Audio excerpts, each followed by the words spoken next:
안녕하세요. 이로운넷 김규태 부국장입니다. 창사 12주년 기념 컨퍼런스 2030 새해가담 두 번째 세션을 시작하도록 하겠습니다. 방금 말씀드린 대로 토론자로 강민수 서울시 협동조합지원센터장님, 임신아 꿈거래 놀이터 부모협동조합 이사장님을 모셨습니다. 두 분 모두 안녕하세요. 안녕하세요. 네. 바쁘신데 저희 새해가담 토론자로 출연해 주셔서 더 감사드립니다. 사회적 경제 분야에서 워낙 두 분이 유명하셔서 뭐 따로 소개해 드려야 되나 싶기도 하지만 그래도 처음 보는 분들도 계실 것 같아서 간략히 자기소개를 부탁드리겠습니다. 강민수 센터장님 먼저 본인 소개와 센터 소개 좀 더 해주세요. 네. 초대해 주셔서 감사드리고요. 네. 저는 협동조합하고 사회적 경제를 연구하고 교육하는 일을 주로 해왔었고요. 개인적으로는 그 협동조합을 또한 6년 정도 운영했었던 협동조합 기업가이기도 합니다. 그리고 이제 올해 1월 23일부터 서울시 협동조합 지원센터장으로 일을 하고 있는데 저희 센터는 협동조합과 관련한 상담, 교육, 컨설팅과 같은 일을 주로 하고요. 상담 경우에는 한 1년에 10,000건 정도 이렇게 상담을 하고 있고 협동조합 설립 운영과 관련한 다양한 교육과 컨설팅 사업을 진행하고 있습니다. 네. 센터가 서울 혁신파크에 있는 걸로 알고 있는데 네. 사실 이번에 코로나19 이것만 없었으면 거기서 저희 이번 행사 할 뻔했어요. 네. 근데 아쉽게도 못하게 돼서 웨비나로 진행하게 된 거고요. 빨리 지나서 혁신센터에서 많은 재밌는 행사가 열렸으면 좋겠습니다. 네. 임 이사장님, 이제 꿈거래 놀이터에 대한 소개로 네. 본인 소개 네. 부탁드리겠습니다. 네. 안녕하세요. 저는 꿈고래 놀이터 부모협동조합에서 대표 일꾼을 맡고 있는 임신화라고 하는데요. 저는 제 명함에도 이 문구가 있어요. 명함에 공감왕자 동현이와 발랄공주 혜승의 엄마라는 문구가 있거든요. 네. 지금 중3, 중1이 된 사춘기에 들어서 남매를 키우고 있고 또 그 아이들이 자폐성 장애를 가지고 있어요. 자폐성 장애 남매를 키우고 있는 엄마이기도 합니다. 저희 꿈고래 놀이터 부모협동조합은요, 치료를 놀이처럼 하자라는 소셜 미션을 가지고 있고요. 발달장애, 발달지연, 그리고 ADHD를 가지고 있는 아동, 청소년, 성인에게 언어, 인지, 놀이, 미술, 감각통합 치료를 제공하고 있는 치료 서비스 기관입니다. 현재 꿈고래 놀이터는 봉담이랑 동탄, 수원 이렇게 세 곳에 지역 주민들과 함께하고 있습니다. 네. 두 분이 소속하신 센터와 협동조합 이야기는 앞으로 이제 계속 1시간 동안 풀어나가면서 들을 수 있을 것 같고요. 네. 먼저 이제 본 코너로 이제 들어가서요. 먼저 강 센터장님한테 이제 질문 드리겠는데요. 센터장님은 저희 이론넷의 사회적 경제 토바보기라는 칼럼을 써주고 계십니다. 뭐 사회적 경제에 대한 폭넓은 시각, 유쾌한 해석, 뭐 이걸로 독자들부터 반응이 빵빵 터지고 있습니다. 사이다 같은 칼럼이란 평이 자자하던데요. 칼럼 나갔을 때마다 어떤 반응이 들어오는지 먼저 여쭤보고 시작할게요. 네. 뭐 주변의 반응은 뭐 말씀 주신 대로 사이다 같다고 하고요. 예. 물론 뭐 사이다 같고 물론 제가 이제 글 쓰고 이런 거는 이제 일이었기 때문에 그냥 그 연장에서 쓰고 있는데요. 현장의 목소리를 조금 정제되게 정리해서 이렇게 사회에 알린다고 하는 마음으로 그냥 열심히 하고 있습니다. 네. 이번 토론을 저희가 마련한 이유도 사실은 센터장님 글에서도 많이 나와 있던 얘기긴 하거든요. 협동이 코로나19 위기를 어떻게 극복하는 데 도움이 됐는지 실증적인 얘기를 많은 협동조합을 도와드리고 운영하시면서 했던 얘기들을 들려주시면 되고요. 네. 협동이 지금 현 시점에서 협동을 통해서 코로나19의 위기를 어떻게 넘었는지 한번 좀 말씀을 부탁드리겠습니다. 지금 말씀 주신 대로 우리는 그 경쟁이라는 것에 너무 익숙한 그 세상에 살고 있는데요. 개인적으로 제가 우리 사회가 얼마나 경쟁적인 사회냐 이렇게 느낀 게 저희 사무실이 옛날에 그 서울의 서초구에 있었어요. 근데 이제 그 족발집이 하나 생겼거든요. 근데 이제 이 족발집이 장사가 잘 됐습니다. 이름이 이제 한양 왕족발인데요. 한양 왕족발이요. 예. 6개월 후에 그 옆에 족발집이 하나 생기더라고요. 놀라운 거는 그 족발집 이름이 원조 한양 왕족발이었어요. 그래서 처음에 이제 그런 생각했어요. 이 사람 굉장히 나쁜 사람이다. 근데 이제 한참 지나서 생각해 보니까 그 역시 누구의 아버지인 거죠. 그래서 이렇게 경쟁된 사회에서 원조, 유일한 무엇이 된다라고 하는 게 마케팅에 도움이 되니까 그런 일을 했겠구나 해서 마음이 이해는 됐습니다. 물론 그분이 꼭 좋다 이렇게 말할 수는 없지만 이해는 되더라고요. 네. 그렇지만 우리가 그게 꼭 좋은 모습이라고 말할 수 없을 것 같아요. 족발집 옆에 꼭 족발집 아니고 커피집 내도 되잖아요. 네. 족발집 옆에 아이스크림집 내서 아이들하고 같이 족발 먹고 아이스크림 먹고 가도 되는데 반드시 족발집이어야 할 이유는 없다고 생각해요. 그거는 그만큼 우리 사회가 경쟁되어 있는 사회이기 때문이다 이렇게 생각하는데요. 조금만 우리가 생각을 달리해서 생각해 보면 우리 역사적으로 우리 사회에 있는 게, 향약, 두레와 같은 전통들을 한번 생각해 보세요. 이런 게, 향약, 두레와 같은 전통들이 그냥 생긴 게 아니라 우리는 그 쌀을 주식으로 하는 쌀벨트에 사는 사람들입니다.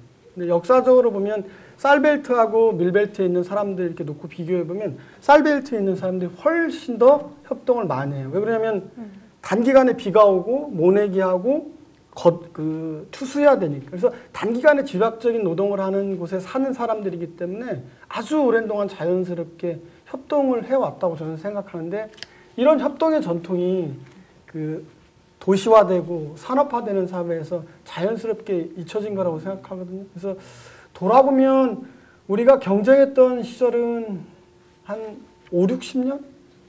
그리고 우리 민족이 이렇게 협동했던 시절은 한 훨씬 더 긴 기간이니까, 그런 의미에서 저는 경쟁과 이런 것들이 독점이 굉장히 자연스럽지만 사실은 우리 민족은 서로 협동하고 협력해온 아주 긴 역사를 갖고 있기 때문에 협동 또는 협동조합으로 돌아가는 것은 전 개인적으로 우리 민족의 DNA로 돌아가는 매우 자연스러운 일이다 생각하고, 그런 의미에서 우리 사회에서 더 많은 사람들이 협동할 수 있도록 같이 돕고 이런 자리에 와서 또 이렇게 협동에 대해서 같이 나누는 것 같습니다. 네, 그렇습니다. 진짜 어렸을 때만 해도 저희 오다 가다가 쌀 농사 짓는 거 많이 보고 좀 그랬었는데요. 그리고 또 그때 봄방학 뭐 이러면서 함께 협동한다는 얘기도 많이 들었었고요. 근데 언젠가부터는 각자도생이란 말이 훨씬 더 많이 쓰이기 시작했어요. 이런 되게 무서운 말이 돌기 시작했는데요. 어떻게 또 각자도생이란 말에 대해서 말씀을 좀 부탁드릴게요. 말씀드린 대로 이제 그 경쟁이 너무 익숙하다 보니까 각자도생이란 말을 표현하게 됐는데요.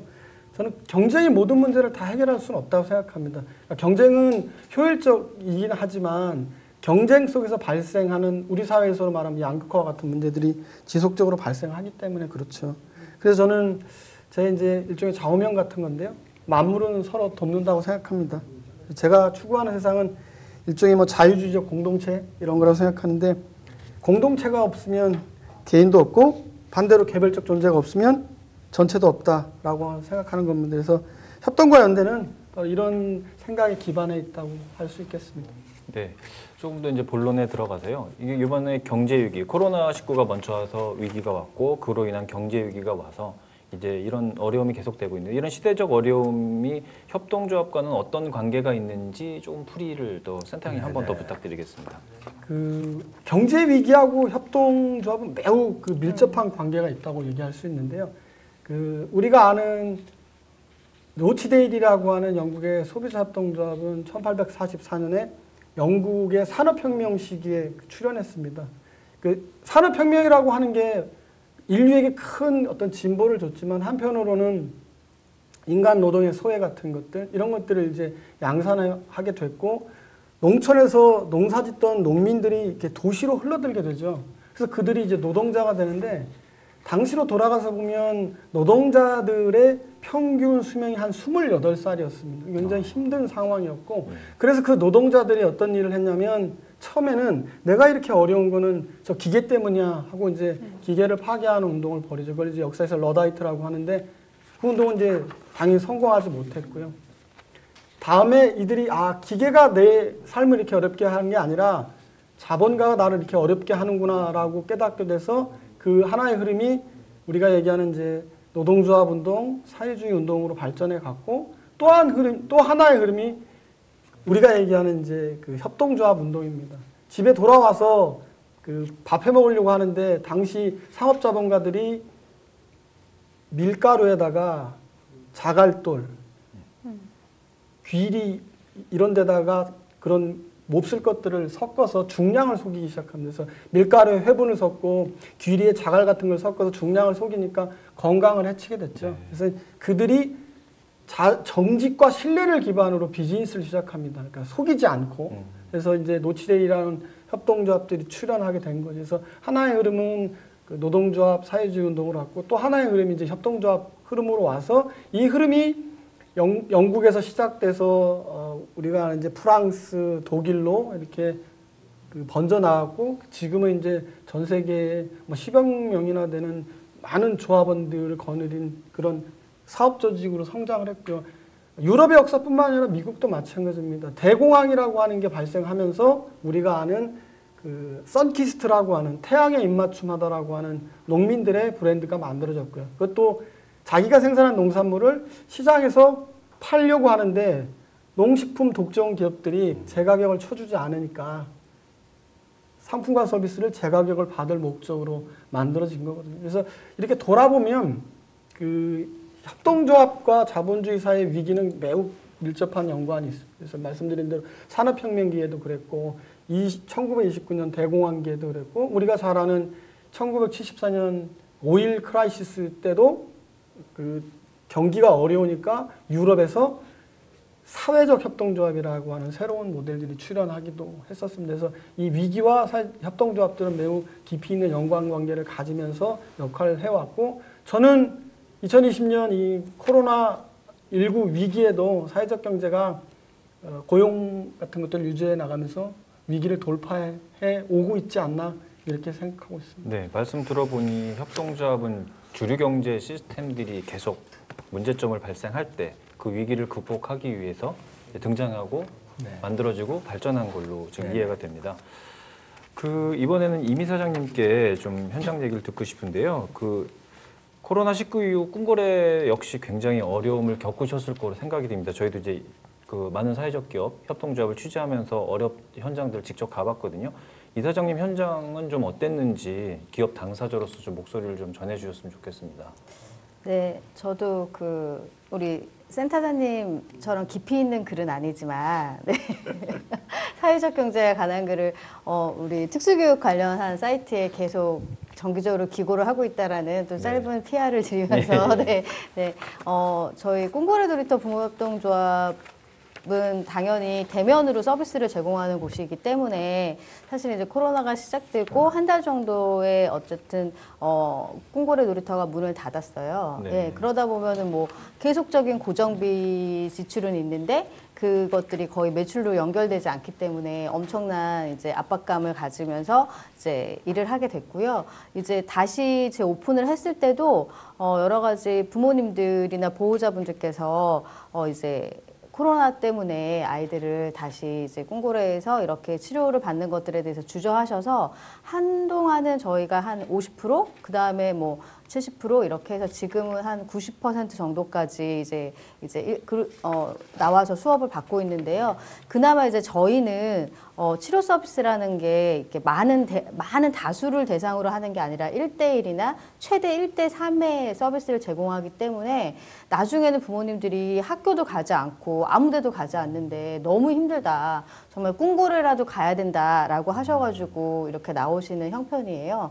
그렇게 해서 몇 개월 동안 정말 저희가 이제 매출이라든지 이런 것들에 대해서 되게 큰 타격을 받았는데 그런 거에 대해서 저희가 투정을 할 수 없는 부분이 뭐냐면 사실은 다 아시겠지만 제주도나 광주에서는 발달장애 부모님들이 자녀와 같이 동반 자살을 한다든가 하는 비극적인 일들이 너무 많이 일어나고 있어요. 그렇기 때문에 저희는 운영에 대해서 어려움을 이렇게 우리가 이거 너무 운영하기 힘드니까 어떻게 해야 되지라기보다는 이 문제에 대해서 우리가 같이 어떻게 이 문제를 우리 협동조합을 이용하지 않는 분들에게도 이것들을 어떻게 다가가야 할지에 대해서 되게 많이 조합원들이랑 같이 고민을 했었던 것 같아요. 네.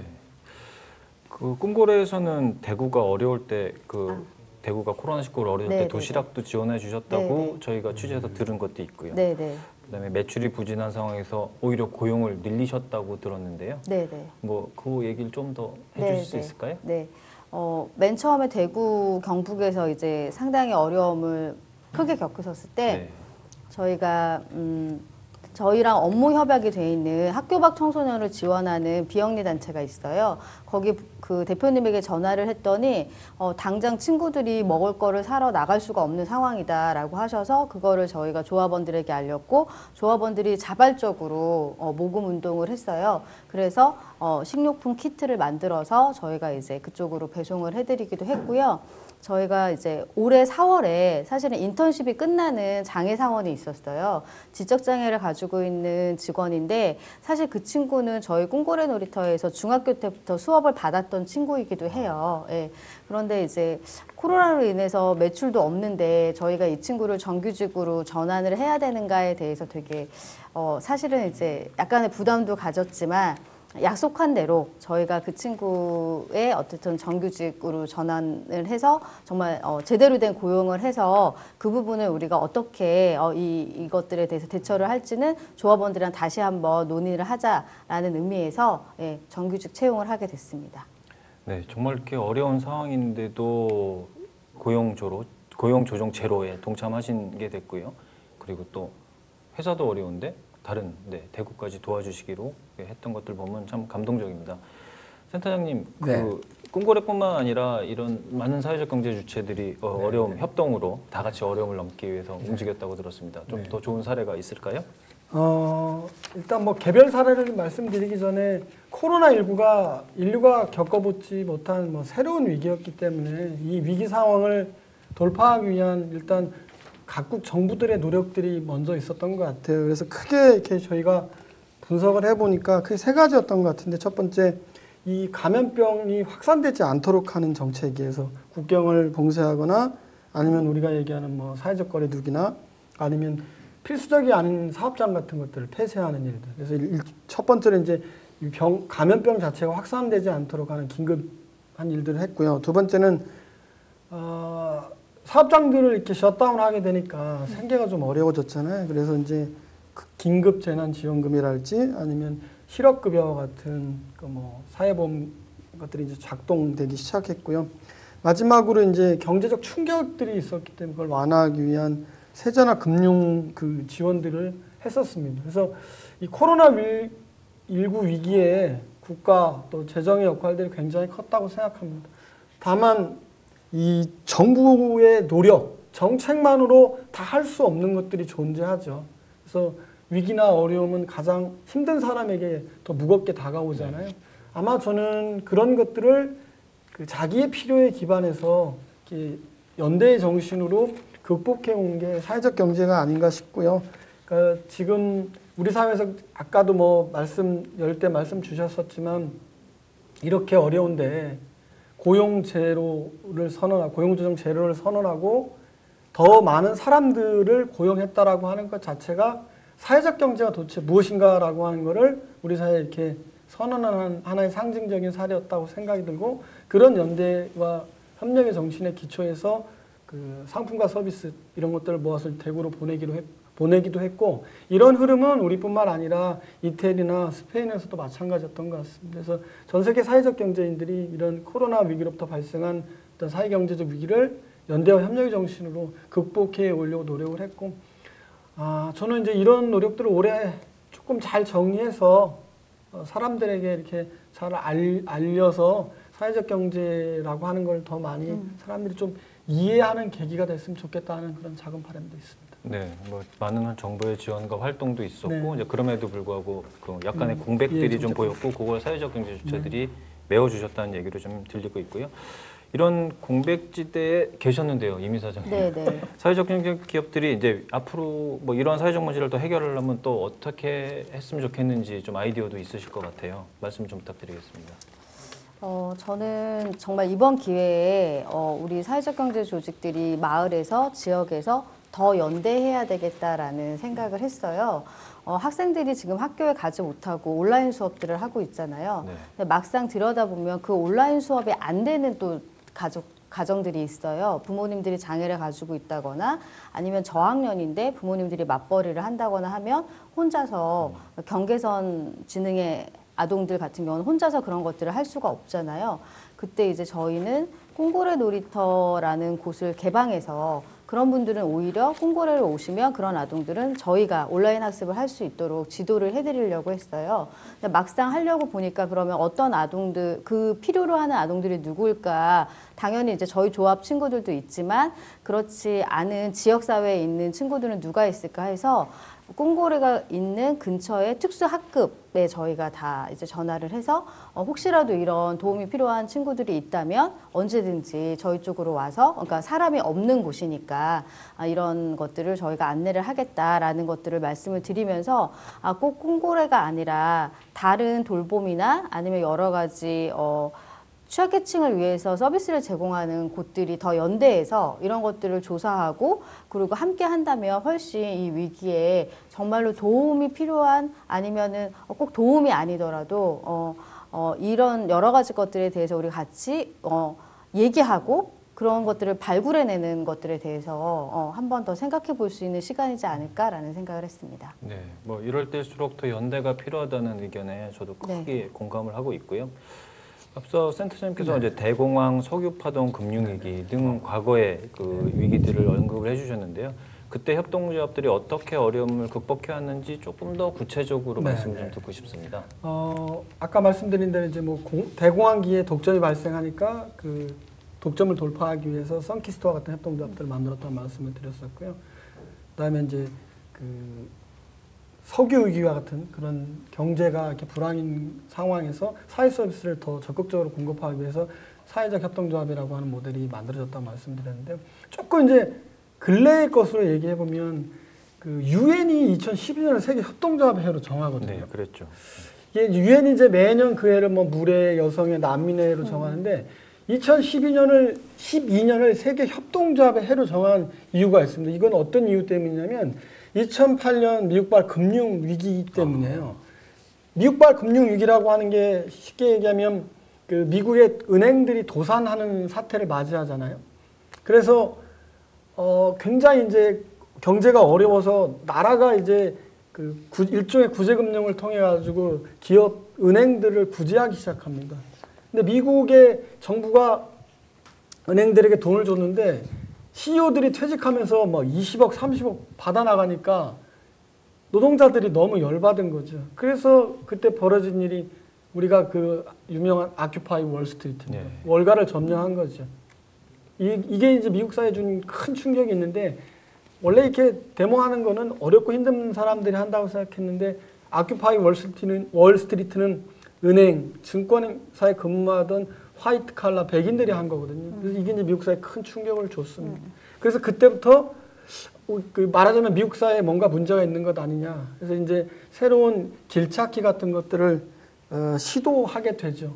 그래서 미국이 이렇게 어려운데 미국의 신협 같은 게 망하지 않습니다. 은행이 도산하는데 신협이 망하지 않고. 그다음에 스위스 같은 데는 그 까르푸르라고 하는 프랑스의 유통자본이 철수하게 되는데 이 까르푸를 스위스의 협동조합이 인수하게 됩니다. 놀라운 사실이죠. 동네에서 뭐 유기농 농산물에 조금 파는 사람들인 줄 알았는데 우리로 말하면 이마트를 먹은 거예요. 한 12개 정도를 인수했거든요. 더 놀라운 일은 거기에 일하던 스위스 노동자들의 그 고용 전체를 승계합니다. 그러니까 구조를 조정하지 않고 고용을 승계하니까 굉장히 놀라웠던 거죠. 이런 사례들은 스페인의 몬드라곤도 마찬가지였고요. 이태리의 볼로냐 사례도 마찬가지입니다. 이런 사례들을 보면서 협동조합이라고 하는 게 위기에 굉장히 강한 모델이구나. 동시에 사회적 책임도 다 하는구나. 그래서 위기 시에는 경제적 성과를 내고 사회적 책임도 다 한다라고 하는 새로운 어떤 그 그 깨달음을 얻게 된 거죠, 유엔이. 네. 그래서 유엔이 이제 조사를 통해서 2009년 조사를 통해서 2010년, 11년, 12년. 예, 네. 2011년 이렇게 조사를 통해서 네. 그 2011년에 아마 제 기억으로는 세계 협동조합 해로 정하고 유엔이 네. 각국이 법제를 만든다거나 하는 다양한 노력을 하도록 요청을 했었습니다. 그래서 이런 그 사례들을 통해서 볼 때 협동조합이라고 하는 게 결국 그 평소에 이윤이 나면 그 이윤을 내부에 유보했다가 위기가 발생하면 그 이윤을 풀어서 고용을 유지해 나가는 매우 그 효과적인 사업 조직이라고 하는 게 위기에 강한 사업 조직이라는 게 그 2008년 금융위기 시에 다시 한번 증명이 된 거죠. 그래서 그런 사례들은 결국 오늘 2020년 우리 코로나19에서도 우리 한국의 사회적 경제가 또 전 세계 사회적 경제가 똑같이 또 하고 있다고 이렇게 볼 수 있겠습니다. 네, 우리나라도 조금 더 체계에 갖춰져서 뭔가 좀 네. 준비가 돼 있다면 위기가 별로 이제 두려워할 게 없다는 얘기로 좀 들리기도 하고요. 꿈고래에서는 이번에 이제 어려움을 겪고 다시 이런 위기가 오면 어떻게 극복해야 되겠다 이런 아이디어도 생기셨을 것 같아요. 포스트 코로나 시대를 대비하기 위해서 그 사업을 직접 하시는 입장에서 많은 고민을 하고 계실 것 같은데요. 어떤 준비를 하고 계신지 좀 여쭤보고 싶습니다. 너무 어려워서 네. 사실은 예, 그러니까 저희는 대면으로 서비스를 제공해야 되는 특수한 상황이에요. 네. 왜냐하면 이제 장애를 갖고 있는 친구들이 온라인으로 이 교육과 학습을 한다는 게 사실은 상당히 어려운 부분이 있거든요. 그래서 이제 하지만 또 거기에 맞춰서 온라인으로 저희가 뭐 이런 여러 가지 컨텐츠도 준비를 하지만 그러면은 이분 집에 있는 포스트 코로나 시대가 다시 온다면 뭐 또 가정에 이렇게 어느 정도는 있어야 되는 그 시간 동안 이분들에게 어떤 서비스를 제공할지에 대해서 같이 고민을 해봤어요. 그래서 이번에 저희가 항상 이제 서비스를 제공했던 기간인데 처음으로 물품을 만들어서 이제 영업을 이제 시작했어요. 판매를 네. 한번 해봤어요. 뭐였냐면 꿈고래가 잘하는 일이 뭐지? 라는 생각을 먼저 해봤고요. 저희는 부모님들이랑 치료사랑 아이들이 함께 수업을 통해서 노는 것들을 놀이 활동을 되게 잘하더라고요. 저희가 다른 치료실에 비해서. 네. 그래서 그런 놀이 활동을 쭉 정리를 하고 그것들을 저희가 키트로 만들었어요. 네. 그래서 한 가지 놀이로 재료로 4가지의 놀이를 할 수 있는 것들이 안내서가 나가고요. 그 다음에 거기 그 놀이를 하기 위해서 필요한 재료들을 다 키트 안에 다 담았어요. 네. 그래서 이거를 필요로 하는 친구들이 누구이냐면 지금 학교에서 온라인 서비스로 이제 그 교육을 하기 때문에 사실은 가정 내 다 학습 키트가 다 나가고 있거든요. 네. 그런데 이거는 비장애 친구들을 대상으로 하는 건 아니지만 특수교육 대상자 친구들에게는 이게 분명히 필요할 거다라는 생각을 가지고 특수교사들에게 제안을 했더니 너무 필요했던 거다라고 하셔서 저희가 정말 1000개가 넘게 이 키트가 나갔어요. 예.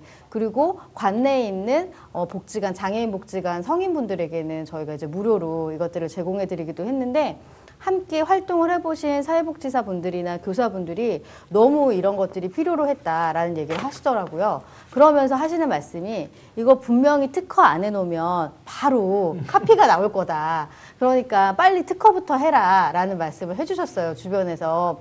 근데 저희는 이거를 특허를 해서 이렇게 하려고 하는 게 아니라 많은 카피본이 나오기를 바라는 마음으로 저희가 이걸 만들었거든요. 네. 저희의 주 사업은 서비스고 사실 이거는 특수한 상황에서 저희가 잘하는 게 뭘지에 대해서 고민을 했던 부분으로 이거를 이제 상품화한 거기 때문에 하지만 이제 이런 부분들이 이어진다면 키트도 저희가 계속 연속적으로 시리즈를 해서 만든다거나 아니면 어쨌든 가정 내에서 이러한 부분들을 보호자가 함께 할 수 있는 것들을 쉽게 저렴하게 좋게 만드는 것들에 대해서 물품을 생산하는 거에 대해서도 저희가 계속 고민을 하려고 합니다. 네.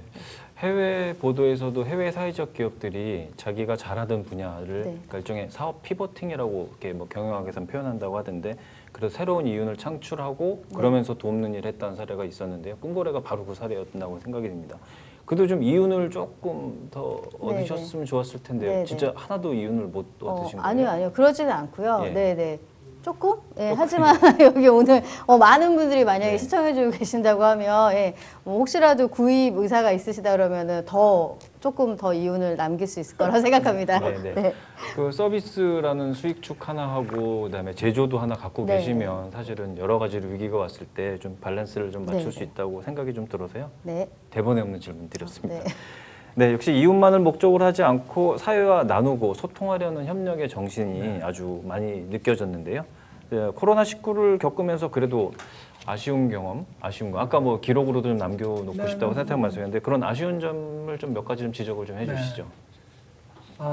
일단 우리 임신아 이사장님 말씀 주신 대로 그 키트를 많은 사람들이 복제해서 사회에 이렇게 널리 알렸으면 좋겠는데 키트가 아니라 우리 임신아 이사장님의 생각, 마음을 좀 복제해서 우리 사회에 나누면 좋겠다 이런 생각이 있어요. 이게 이제 말하자면 우리가 하려는 일이라고 생각하는데요.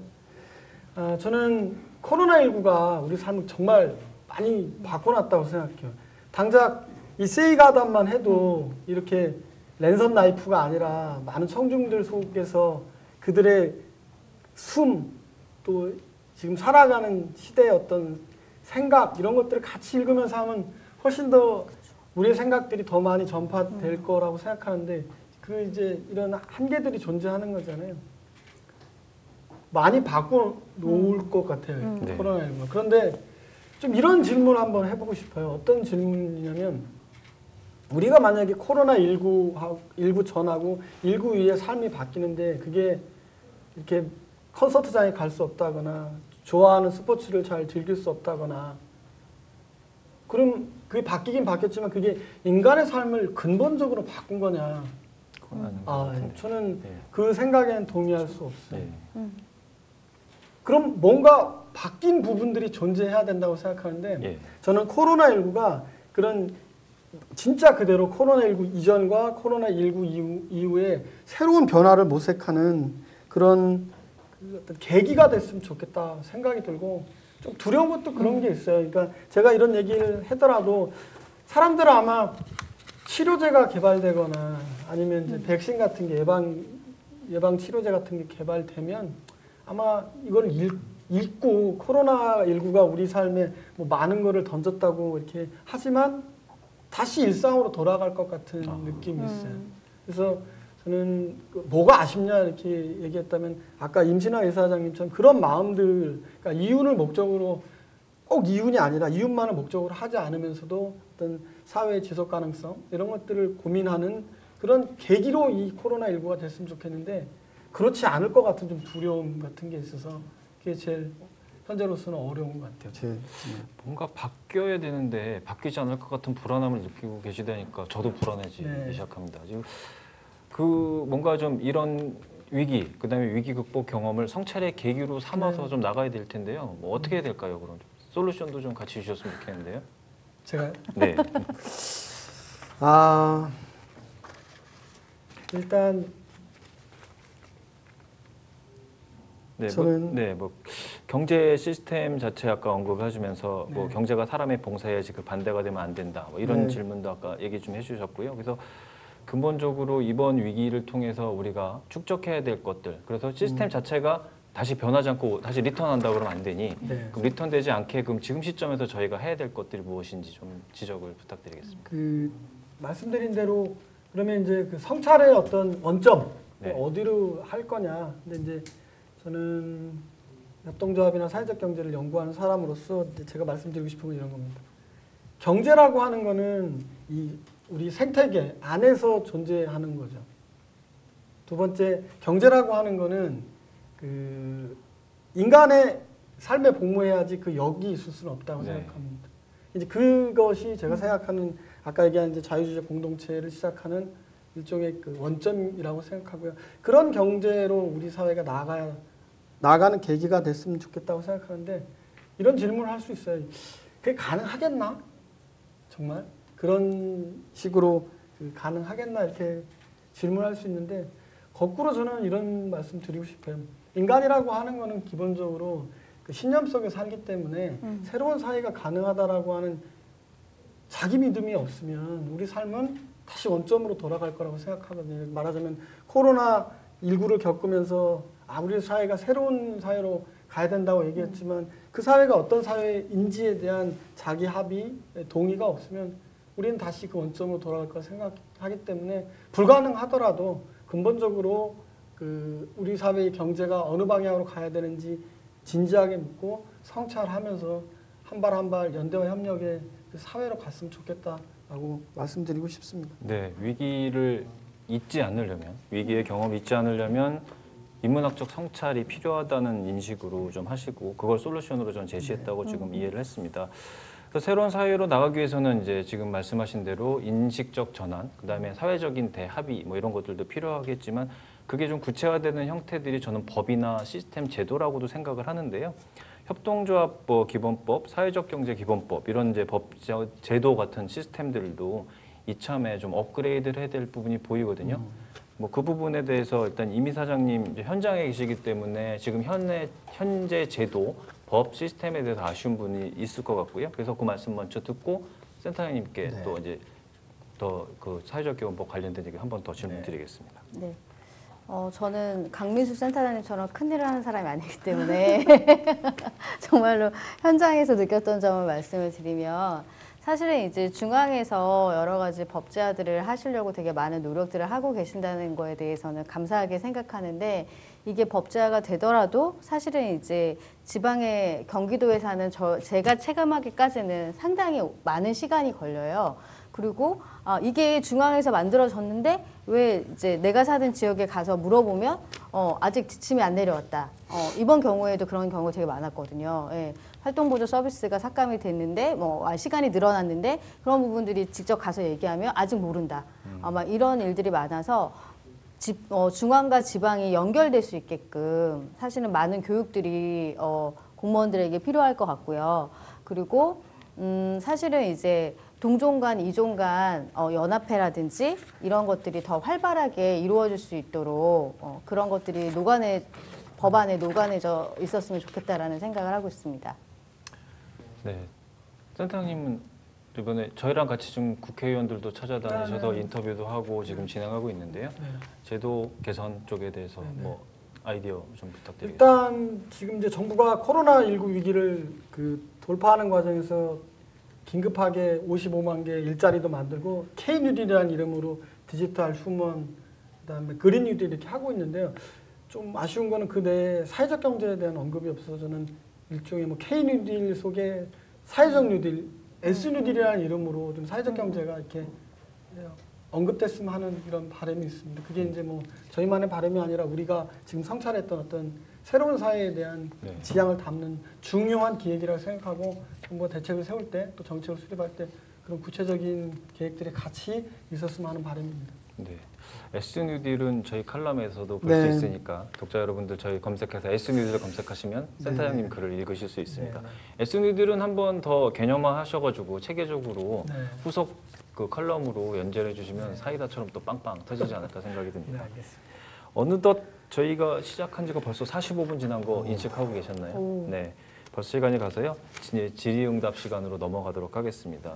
사전 질문 받은 것하고 지금 플로어 저희 그 채팅창에 올라온 질문을 전해드리도록 하겠습니다. 네. 일단은 강민수 센터장님께 온 질문입니다. 코로나19 극복과 사회적 경제의 연대와 협력, 코로나19 위기 극복을 위한 사회적 기업과 일반 기업의 연대 방향은 어떻게 될 수 있을까요? 그러니까 일반 기업과 사회적 기업이 같이 이번 기회를 통해서 할 것들이 있다면 무엇이 있을까요? 라는 질문이 들어왔는데요. 지금 사회적 경제 기업들이 가장 크게 하고 있는 캠페인 중에 하나가 이제 바이소셜이라고 하는 네. 캠페인인데요. 그런 바이소셜 캠페인을 하면서 상품과 서비스를 패키징할 수 있을 것 같아요. 네. 근데 예를 들면 제가 이제 많이 아쉬웠던 것 중에 하나가 자가격리자한테 그 생활 킷이 가는데 거기에 보면 이제 그 일반 기업들의 물건만 있더라고요. 네. 그걸 구성할 때 보건소에서 5만 원짜리, 10만 원짜리 킷 할 때 거기에 사회적 경제 기업의 상품도 물품도 좀 들어가고 그다음에 일반 기업의 물품도 좀 들어가서 그렇게 이제 구성돼도 될 것 같고요. 그다음에 이제 이 그 위기에서 가장 많이 일어나는 게 이제 밸류 체인의 변화인데요. 네. 이 밸류 체인의 변화라고 하는 게 산업의 급격한 변화들을 의미하잖아요. 이런 과정에서 이제 기존에 그 어려워진 그 주식회사 기업들 같은 것들이 있어요. 네. 이런 기업들 혹시 뭐 도산하게 된다면 사회적 경제 기업으로 이렇게 전환을 한다거나 아니면 저는 꿈이긴 한데 제 꿈 중에 하나가 플랫폼 협동조합 같이 한번 해봤으면 네. 좋겠어요. 그거는 이제 같이 플랫폼 협동조합들을 하게 되면 당연히 기존에 있는 기업들하고 협동조합 기업들하고 그 다음에 소비자 협동조합들하고 같이 모여서 하는 거거든요. 네. 그래서 이제 캐나다의 뭐 에바와 같은 사례들이 구체적으로 우버를 대체한 사례들이 우버를 대체하려고 만든 사례들인데요. 우리 사회에서도 그런 기존 기업 간의 협력, 또 협동조합 간의 협력들을 통해서 비즈니스적으로도 충분히 대응할 수 있는 여러 가지 좋은 사례들이 있을 거로 생각하고 있습니다. 네. 딱 저희가 그 다음 부에 그 얘기를 준비했습니다. 네. 계속 모실 걸 그랬네요. 네. 바빠서요? 네. 네, 이미 사장님께 네. 질문이 들어왔습니다. 네, 네. 이제 읽어보겠습니다. 학교에서는 돌봄을 교육에서 분리해 달라고 합니다. 네, 네. 경로 시설에만 들어오는 학교는 요람에서 무덤까지 모든 복지가 완비되어 있는 곳이라고 하소연할 정도입니다. 지자체에서는 돌봄을 전적으로 떠안기 두려워하고 있습니다. 겨우 서울 중구 정도만 지자체가 학교 돌봄을 대신하고 있는 실정입니다. 지역 돌봄을 위해 교육자치와 일반자치가 가야 될 길은 어디일까요? 답변 부탁드리겠습니다. 되게 어려운 질문 같아요. 네네. 사실은 이제 그 문제 때문에 사실은 작년에 그런 여러 가지 발달장애 돌봄의 문제를 해결하기 위해서 사실은 이제 그런 어떤 정책들이 나왔어요. 그 정책의 주요 핵심은 작게 많은 사회적협동조합들이 마을 안에 생겨야 된다라는 거거든요. 그럼 그 주체가 사실은 이제 민간이 주체이지만 사실 부모가 이 부분을 어느 정도 감당해야 된다는 부분들이 있어요. 그래서 부모님들이 돌봄의 문제를 해결하기 위해서 사회적협동조합들을 만드는 움직임들이 되게 크시거든요. 네. 근데 100% 사실은 이제 내 아이도 돌보기 힘든데 이게 이제 협동조합을 만들어서 단순히 이 문제가 해결될 것이냐 그러지는 않을 거라고 봐요. 그러려면 나라 차원에서 학교를 돌봄 시스템을 약간 재편해서 이런 얘기하면 또 선생님들이 너무 싫어하실 것 같아가지고 되게 조심스럽기는 하지만 어느 정도의 역할 부담이 있어야 된다라고 생각을 하고요. 네. 그러한 사각지대는 아니면은 역할 분담을 했음에도 사실은 이제 어려운 부분들에 대해서는 더 많은 사람들이 사회적 경제를 알아서 협동조합들을 창업한다든지 내지는 아니면 있는 협동조합들이 연대해서 이 부분을 해결해 가야 될 거라고 생각을 하고 있습니다. 네. 네. 뭐 곧 좋은 말씀들이 모여서 전달이 되면 뭐 지금 당장 일이 좀 늘어서 불편하신 분들도 있겠지만 해결이 되지 않을까 하는 기대도 좀 가져봅니다. 질문이 강 센터님에 또 들었어요. 네, 언택트 시대를 맞아 협동조합의 지속 가능한 성장을 어떻게 이끌어낼 수 있을까요? 네, 예를 들면 제가 교육하는 사회적 경제 쪽 보면 이제 상품과 서비스 나오면 이제 서비스도 굉장히 많고 교육으로만 얘기해도 가지고 있는 이제 서비스들이 다 이제 오프라인 중심이에요. 네. 그래서 이제 이 오프라인 컨텐츠를 온라인 컨텐츠로 이렇게 바꾸는 작업들이 좀 필요할 것 같아요.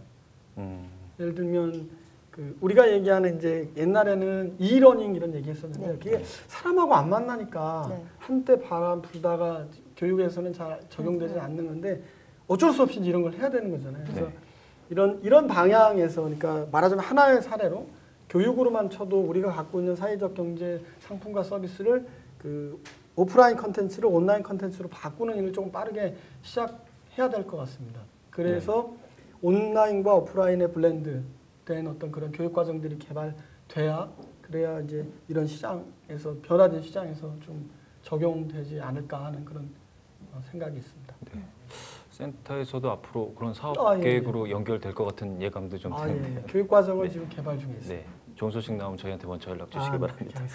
네, 질문은 이만하기로 하고요. 저기 두 분께서 제가 왜 이런 질문 해주면 대답을 하려고 했는데 왜 안 했나 이런 질문 이렇게 생각이 있으실 것 같아서 두 분께 마지막으로 정리 발언 시간을 드리겠습니다. 이미사장 먼저 말씀해 주시겠습니까? 네.